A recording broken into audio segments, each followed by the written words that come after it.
একুশের আগে বলেছিলাম খেলা হবে, এবার বলছি পদ্মফুল উপড়ে ফেলা হবে।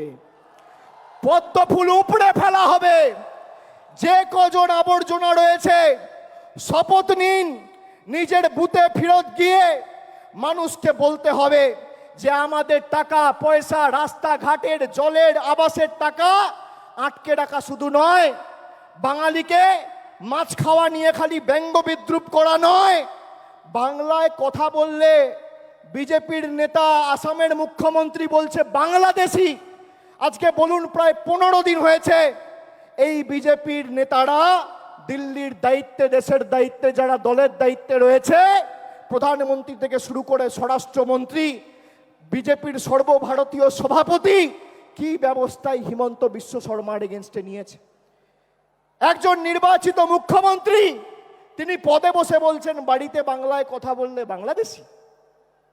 গর্ব করে বলবো।